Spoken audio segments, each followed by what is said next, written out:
Books of Enderal, The Butcher of Ark. Chapter 4, Ashes. It must have been around 2 o'clock in the night when I put my plan into action. The voices from below had started to fade around midnight, but I did not want to take any unnecessary risks. I carefully stepped outside my room and looked into the hallway leading to the stairs down to the tap room. However, I quickly drew back my head when I heard muffled, heavy steps rumbling up the stairs. I closed the door behind me and listened. A woman and a man, probably drunk, judging by the irregularity of their steps. Could it be one of the two brutes? No. His voice sounded too bright, too soft, and too tired. I waited until they had passed my door until I heard their door closing. When I swiftly stepped into the hallway again, now it was empty. Quietly I went towards the stairs and peeked down to the tap hall. Nothing. Even the maidservant and the host seemed to be sleeping, and only the typical smell of grease, alcohol, and sweat told of numerous guests who had indulged themselves just a few hours ago. I nodded contentedly just to confirm to myself and returned to my room. An empty tap room indicated that even outside there was nobody except a sentinel. Maybe a beefy farmer's son who wanted to earn a few extra coins. Carefully I checked the utensils that I had concocted for my revenge, and I tied the leather pouch that contained them around my waist. Then I pulled the hood of my vagabond's gear deep into my face and congratulated myself for its purchase again. I opened the window without effort or noise, and swung out the blinds that were supposed to protect the room from the cold of the night. Just a little creak. I looked down the wall. I was filled with a feeling of gratification. Indeed, I was less muscular and strong than the brutes, but I was agile and flexible instead. My hands were long and slim, perfectly fit for my purpose. Slowly I climbed out of the window, and I was filled with a cozy, almost thumping warmness, even though a cold wind was blowing. I felt as if I even drew power from the dull feeling inside of me. I glanced down and surveyed the situation. I was lucky in 2 ways. First, the host had given me a room on the 2nd floor, not the 3rd one. And second, just a few feet below me, there was the roof of a small porch that was probably sheltering the sentinel from rain. As I descended, I was lucky again. The tips of my boots were only a finger's breadth away from the roof. I inhaled deeply and loosened my grip from the window's ledge. A muffled impact was audible, but it was not loud enough to raise suspicion.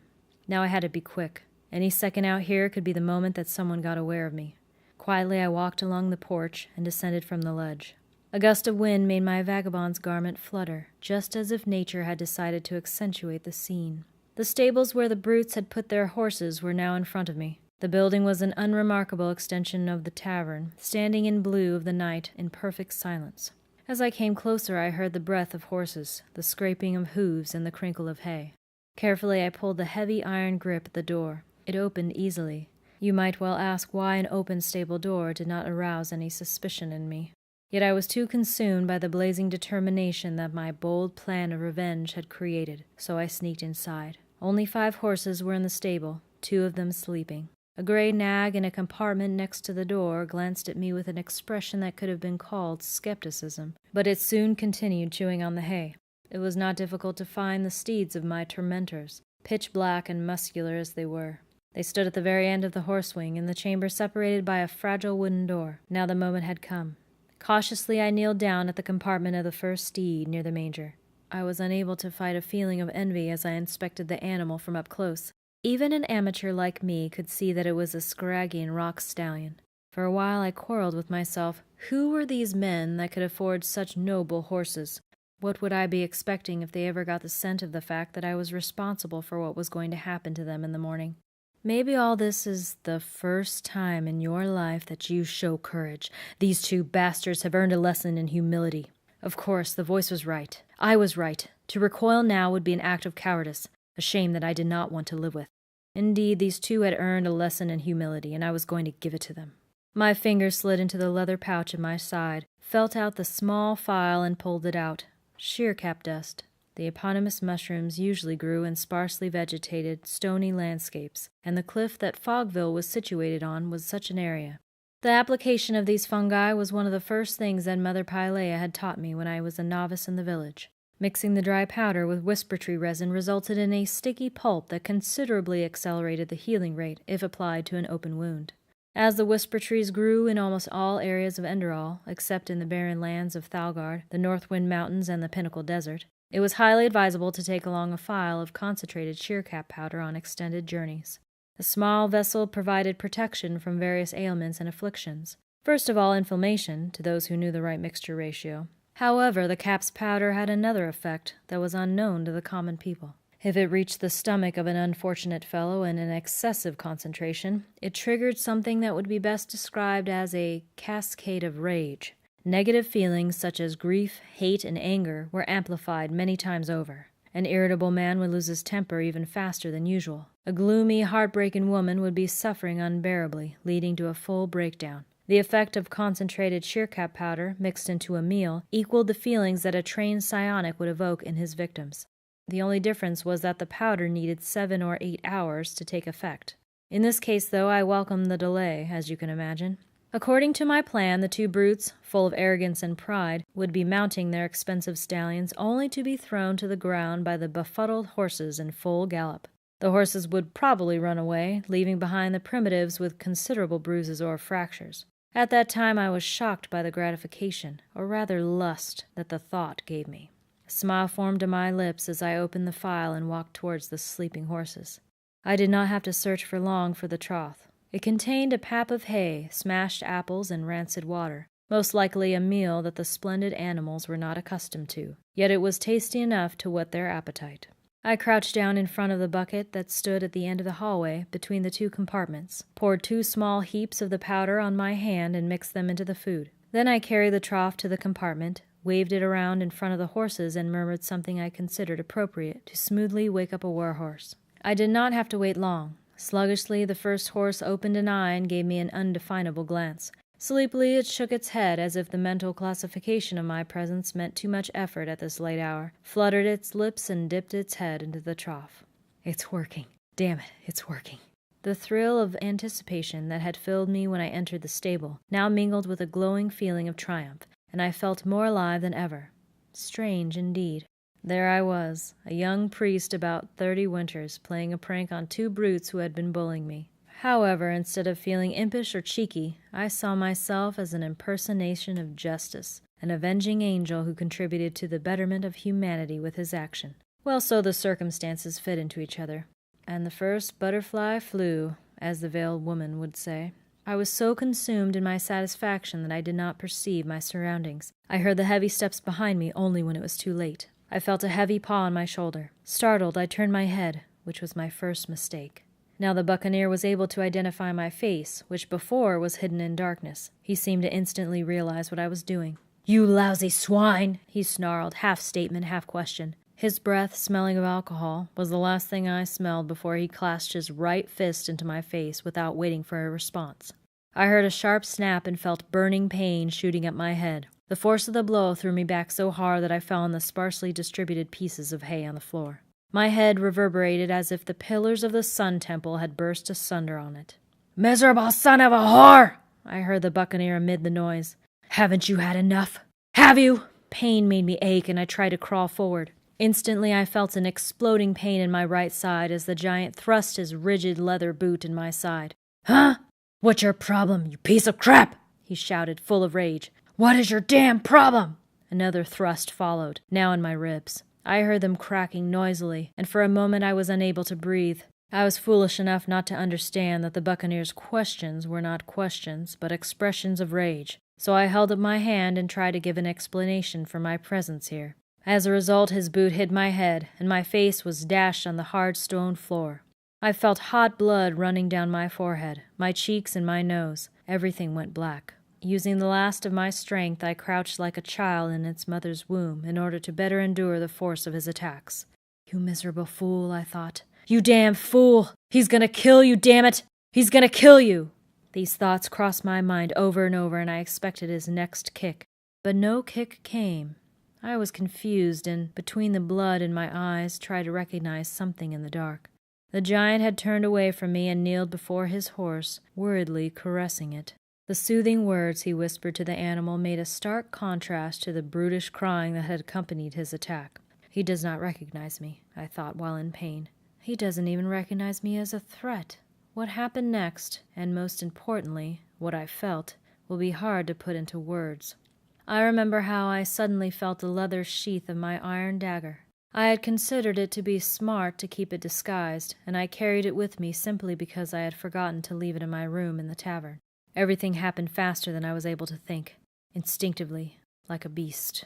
Anyone who has received a well-trained, hard blow on his nose knows how painful it was. However, my experience of pain vanquished in an instant, and I felt how the dull feeling in my stomach, the feeling that at the beginning of my failed act of vengeance had become determination and anticipation, began to transform. If a feeling had a form, it changed after my last thoughts were thought. "Degenerate bastard," shot through my mind. "First you humiliate me without reason, in front of all those people, and now you dare to spoil my revenge." Anger in my stomach started to smolder, and in a matter of seconds my body was soaked in sweat. I trembled. He is going to pay for this. This subhuman, worthless piece of filth that considered himself above the law only because his bloated upper arms and his physique. Indeed, some people did not deserve a place in this world. Quietly, bristling with rage, I drew my dagger. My arm was strangely twisted by the kicks, but I ignored the pain. It did not exist anymore. There was only me and my enemy, and then I was there. With a force I did not think my slim arms were capable of, I drove the dagger into the brute's back. Surprised and stunned, the gorilla gasped and turned around. Now there was no hint of malice and mocking in his eyes. Instead, I saw bewilderment, as if what was about to happen did not belong to the realm of possibility. Then it changed to plain, bestial rage. He grabbed my throat with both hands and lifted me so that I dangled like a convict from the gallows. Unconcernedly, the dagger stuck in his back as if it had been there from the day of his birth. I felt how he tried to choke me, but the instant I saw the man's eyes, I knew that his time was numbered. It burned inside of me, an archaic, destructive force, and a mix of rage, euphoria, and a flush of victory ran through my veins, my mind, and every part of my body. With full force, I kicked the tip of my boot between his legs. Instantly, the man uttered a terrified cry, unclamped the hands around my neck, and sank down.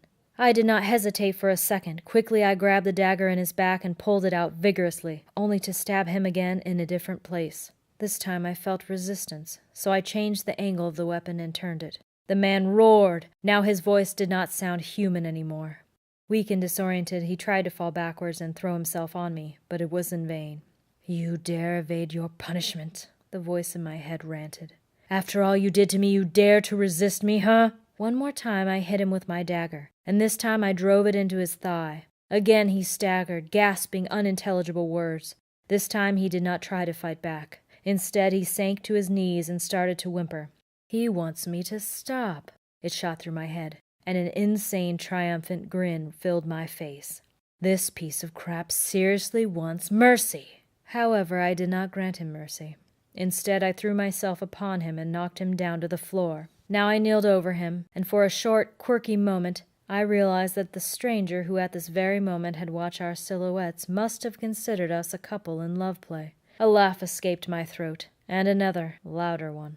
Just looking at the way he was laying there, the big, remorseless giant looked at me with delirious eyes full of fear, like a boy who was about to receive a well-deserved spanking from his father. His steed did not seem to be concerned at all. "Please, please no," he whispered, and blood gushed out of his mouth. What happened then will be hard to put into words. First, I was overcome by a wave of demonic joy and broke out in a manic laughter. I threw my head backwards and laughed so loud my ears started ringing. An ecstatic frenzy swept over my bones, my veins, my body. By the Black Guardian, I felt alive. I felt as if I had lived with a veil over my eyes that was now torn away, as if I had considered a shadow on the wall for the thing that had cast it. Like a priest who killed a sacrificial lamb, I grabbed the dagger with both my hands, held it above my head, and drove it into the brute's chest. In the very instant when the poignant sound of steel penetrating flesh occurred, something happened that changed my life forever. For a short moment I became the man who I killed. Indeed, I became him and stayed myself at the same time, as paradoxical as it may sound to you. First, a wave of unknown images, memories, swept across my mind. I saw the brute, having the blood of a Skyrim man on his hands. I saw him in a dark room, holding a black piece of cloth, weeping. I saw him together with his chum, it was his brother, in a large stone hall, standing in a circle of people who held each other's hands. Each of the images appeared with the force of a striking hammer, and with every new image the tingle increased. The flaming delight in my body intensified, and the obsession that controlled my actions grew and became more consuming. "Feed me," the dark part of myself cried, louder and stronger with each image that appeared to me. "Feed me with his flames." With shaking hands and sweat all over my body, I pulled the dagger out of the dead body of the giant, only to drive it into his chest one more time, 3 times stronger than before. Again a wave of images filled my mind, and the very moment the dagger hit him, revealing themselves to me with the rhythm of an adrenaline-fueled heartbeat. Every new image bestowed a rise of ecstasy upon me. I uttered a noise that was meant to be a sigh of pleasure, but it left my mouth as a manic, demonic croak. By the righteous way, I experienced a feeling of rapture like never before. "I am alive," my thoughts cried, as I lifted the blade for the next blow. "I live and I judge." The blade dashed down again and pierced the lifeless flesh that lay below me. Memories. Ecstasy. His red lifeblood was in my face, hot and sticky. But I did not care. I cared about nothing at all, for I would judge, kill, punish him for his actions, stab for stab, memory for memory, until nothing remained of him, nothing but cold, lifeless ashes. Even now, almost a year later, I feel my palms grow moist and my breath accelerate when I recall this memory. The ink becomes darker and the quill breaks. But you will not be able to understand my feelings as a damned being from a non-rational point of view. There are numerous reasons for this. The first reason is that it's very likely you are disgusted by my account. You are right, for I describe a barbaric act in almost a celebratory manner. However, it is the only way to make you understand my thoughts to some extent at least. The second reason, however, is the one that weighs the most. There are things you can only truly understand if you experience them for yourself. Among them are sex, the ecstasy of pain during a deadly fight, and last but not least, the end of life itself, death. How exquisitely we could reason upon the latter, creating explanatory models for its nature, emanating from the path, the chants of the monks from Araziel or a philosopher's mind. Yet in the end it will make no difference. We will truly comprehend it in the moment we face it ourselves. The ecstasy that got hold of my body, like the blue death got a hold of a wild magician's mind, was all the above, and none of it. It was the fire. It filled me up and burned in every part of my body. All my limbs felt boiling hot, and my heart beat insanely within my chest. What I had done seemed to me morbidly wonderful, lofty, even stimulating, and in a perverted manner, sexual.